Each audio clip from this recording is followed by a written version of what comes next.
Hello রিয়ন, আসসালামু আলাইকুম। কেমন আছো তোমরা সবাই? আমিও জানি আমরা সবাই রমজান মাস পেয়েছি। আলহামদুলিল্লাহ আমরা সবাই সুস্থ আছি, তাই না? আমরা তো বাঙালি, বাঙালি হলে তো সব কাজ-কাম করা দরকার, তাই না? আর একদমই বেশি দেরি না করে এইগুলা বানাতে চলে গেলাম। পেঁয়াজু, আলুর চপ, বেগুনি এইগুলা যদি নাই খাই তাহলে তো আমাদের কাছে রোজা, রোজা মনে হয় না। আর যদি এইগুলা নিজের হাতে না তৈরি করি তাহলে তো একদমই রোজা মনে হয় না, তাই না? যাই হোক, এটা হলো আমার ২য় রোজা। আমি কিভাবে ২য় রোজা কাটালাম এটাই তোমাদের সাথে ছোট্ট একটা ভিডিও আকারে আমি শেয়ার করছি। আই হোপ তোমরা ফুল ভিডিওটা দেখবে আর অনেক অনেক ভালো লাগবে তোমাদের সবার কাছে। ওই সময় সবকিছু ইফতারি তৈরি করে আমি প্রায় এখানে বসে পড়েছি। আর এইখানে এটা আমার প্লেট ছিল আর অনেক দিন ধরে বাইরে যাওয়া হচ্ছে না। তাড়াতাড়ি ইফতারি করে একটু শেখ রাসেল পার্ক একটু ঘুরতে চলে আসলাম। সবার আগে খাওয়া দাওয়া করে নিলাম। এখানে মোমো আরো আমি একটা কোল্ড কফি নিলাম। যাই হোক, মোমোটা অনেক অনেক মজা ছিল। ভিতরে একদম পুর দিয়ে ভরা ছিল, একদম মাংস। আর আমাদের নারায়ণগঞ্জ শহীদ মিনার মোমোটা একদমই ভালো না। আমি চাইছিলাম ওইদিন বলতে, বাট আমি বলি নাই। এখন তোমাদের একটু বলে দিচ্ছি, তোমরা যারা যেসব ভাইয়া আপুরা মোমোর বিজনেস করে একটু ভালো করে আইটেমটা তৈরি করতে চেষ্টা করবো। আমরা টাকা দিয়ে খেয়ে, আমরা ফ্রিতে খাই না। যাই হোক, ওইখান থেকে খাওয়া দাওয়া শেষ করে একটু ঘোরাঘুরি করার জন্য ভিতরে চলে আসলাম। প্রায় গেট বন্ধ করা ছিল। আর তখন এশারের আজান দিয়ে দিয়েছে। আর অনেক দিন ধরে বাসাতেই থাকা হচ্ছে, আর কোনো জায়গায় যাওয়া হচ্ছে না। আর এই যে কোল্ড কফিটা মানে এত এত বরফ দেওয়া হয়েছে, আমি লাস্টে আমি একদমই খেতে পারি নাই। তারপর অনেকক্ষণ রেখে তারপরে খেতে পারছি। আর অনেক অনেক মজা ছিল। আর এইখানে কিছু পোস্ট দিতে গিয়েছিলাম, বাকিটা ইতিহাস। যাই হোক, আর এইখানকার লাইটিং গুলো এত তো সুন্দর, মাশাল্লাহ। আর অনেক অনেক মানুষ এখানে ঘুরতে আসে দেখি। আর বিশেষ করে যারা স্মোকি করো তাদের বলতাছি, তোমরা কি রমজান আল্লাহকে ভয় করো না? তোমরা রমজান মাসেও যে এইগুলা শুরু করছো। মানে আমরা ওই জায়গায় ঘুরতে গিয়েছি, মানে এমন একটা পরিস্থিতি, মানে তারা মানে মুখ দিয়ে আকাশে উড়াচ্ছে, এমন একটা ব্যাপার হয়ে গিয়েছে। আমি জানি না তারা কেন এমন করে। তারা কি আল্লাহকে ভয় পায় না? যাই হোক, ওইখান থেকে একটু ঘোরাঘুরি করার পর আমরা কালীবাজার চলে গেলাম একটু কেনাকাটা করবো। আর তোমরা মনে করো না যে ঈদের মার্কেট করতে চলে গিয়েছে, একদমই না। আমাদের ঈদের মার্কেট শুরু হয় ২১ রোজার পর থেকে। এখানে কিছু টুকটাক কেনার প্রয়োজন ছিল, তার জন্য চলে গেলাম। ওইখান থেকে ঘোরাঘুরি করার পরে কালীবাজারের মোড়, যেখানে আমাদের স্বর্ণপট্টির কাজের দরকার ছিল, ওইখান দিয়ে ঢুকতে পারলাম না। ওইখানে নেমে কিছু কেনাকাটা করে এখানে একটা ব্যাগও দেখছিলাম। আর এখানে নারায়ণগঞ্জে যে সবচেয়ে ঈদের উপলক্ষে যে একটা অফার্স আছে, তোমরা কি জানো? রোজ কালেকশন থেকে অনেক সুন্দর সুন্দর এইখানে তোমরা যতগুলো থ্রি পিস দেখতেছো একদম রিজনেবল প্রাইস। কত হতে পারে? তোমরা ভিডিওটা দেখতে থাকো, তোমাদের লাস্টে আমি দামটা বলে দিব। আর এইখানে এত এত সুন্দর কালেকশন, আমার তো দেখে একদমই মাথা নষ্ট, মানে কি আর বলবো। ভাবতাছি এইখান থেকে ঈদের শপিংটা করে ফেলবো, তোমরা কি বলো? এখানে তোমাদের কিছু স্টিকার দেখিয়ে দিচ্ছি, মানে ৫,০০০ টাকা এইটা, এত রিজনেবল প্রাইস, আমি কি আর বলবো। তোমরা দেখতে পাচ্ছ এই ড্রেসটা ৫,০০০ নয়। আমি তো মানে তোমরা যে এখানে ৫,০০০, ৬,০০০, ৭,০০০ টাকা করে এখানে আছে। এটা হলো ৪,০০০।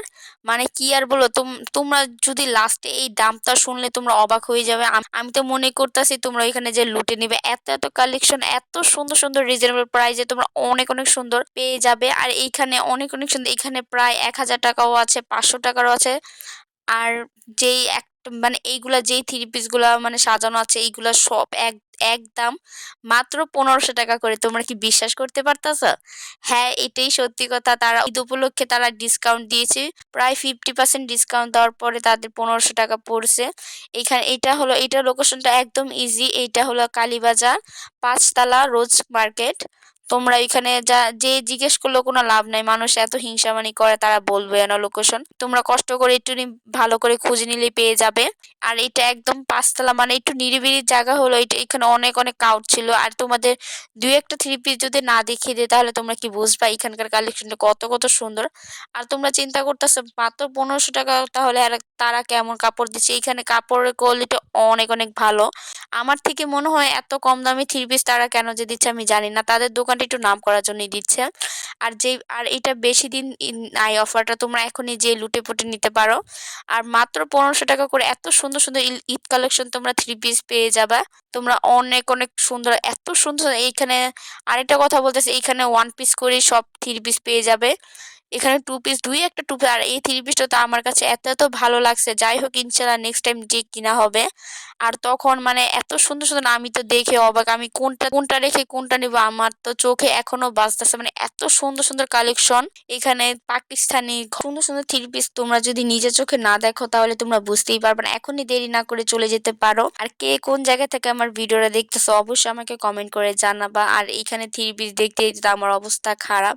এক তো সারাদিন রোজা ছিলাম আর তারপরে মানে এইখানে আর আরেকটা কাহিনী হইছে মানে আমরা এই দোকানটা একদমই খুঁজে পাচ্ছিলাম না। ২-৩ বার করে আমাদের সিঁড়ি দিয়ে উঠা হইছে, নামা হইছে। আমরা এই মাথা থেকে ওই মাথা তারপরেও কেউ লোকেশনটা বলতেছে না।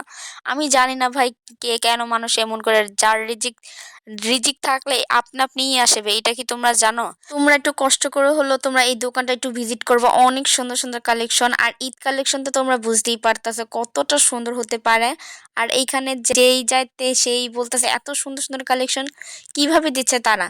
যাই হোক আবারও যাবো ইনশাল্লাহ তোমরাও যেতে পারো আর ভেরি সুন তোমাদের সাথে দেখা হবে। আর তোমরা কেমন ভিডিও চাও আমাকে অবশ্যই কমেন্ট করে জানাবা। তোমাদের ওইরকমই আমি ভিডিও দেওয়ার চেষ্টা করবো। আর এইটা হলো বাবু লাইন আর মার্কেটটা আমার কাছে অনেক ভালো লাগে। তোমাদের সাথে ভেরি সুন এইটার ভিডিও শেয়ার করে দিব আমি। ওইখান থেকে বের হওয়ার পর এত গলা শুকিয়ে গিয়েছিল ওইখান থেকে একটা পানি কিনে নিয়েছি। তারপর বেশি দেরি না করে বাসায় চলে আসলাম। আর বাসায় চলে আসলে তো মেয়েদের তো একটা কাজই করতে হয়। মানে কি কেনাকাটা করছে এই 2টা 3 পিস কেনা হয়েছে। এখানে এই জুতাগুলা কিনা হয়েছে। আর প্রায় আমরা 7টা 6টা 6:30টার পরে গিয়েছি আর এখন বাজে 10:30। আর আমি নামাজও পড়ি নাই। আমার তারাবি রইছে, এশার পড়তে রইছে। যাই হোক সবাই দোয়া করবা আর সবাই রোজা রাখার চেষ্টা করবা। আর রোজা রাখার পাশাপাশি 5 ওয়াক্তের নামাজ পড়বা। না রোজা হলো 1 ফরজ আর নামাজ হলো 5 ফরজ। তোমরা প্লিজ তোমরা দয়া কইরা তোমরা নামাজটা পইড়ো। আর আজকে আজকে মারা গেলে কালকে 2 দিন। মানে কি বলবা তুমি এখন মারা যাবে তোমাকে 2-3 ঘন্টা পরে দাফন দিয়ে দিবে। যাই হোক অনেক বড় কথা বলে ফেললাম। তোমরা কি জানো দুনিয়ার সব শান্তি হলে জায়নামাজ। এই জায়নামাজটা বিছিয়ে যখন নামাজ পড়বা অন্যরকম একটা ফিলিং হবে। আর তার ভিতরে আমাকে মশা এমন ভাবে কামড় দিচ্ছে কি আর বলবো। আর এইগুলা দিয়ে আমি তারাবি নামাজ পড়ি আর নামাজের ভিতরে এত শান্তি। যাই হোক আল্লাহ সবাই নামাজ পড়া তৌফিক দান দিক আমাদের সবাইকে। নামাজ কালাম শেষ করে এখানে আমি খিচুড়ি নিয়ে বসে গেলাম। 7 রকমের ভর্তা আর ডিম ভাজি দিয়ে অনেক মজা করে খেয়েছি। আর বাট আমি কিন্তু এখনো পর্যন্ত ভাত খাই নাই। এই রোজার পরে এই আজকেই ভাত খেলাম। সবাই সেই রক্ত মাগরিবের সময় অনেক মজা করে ভাত খায়। বাট আমি খেতে পারি না, আমি জানি না কেন। আমি সেহরির সময় শুধু পানি খাই আর মাঝে দুধ খাই। আর মাঝে কিছুই খাই না। ওটা কেমন হলো সবাই জানাবা। আর সবাইকে অনেক ভালোবাসা রইলো। সবাই সুস্থ থাকবা, সবাই ভালো থাকবা। আল্লাহ হাফিজ।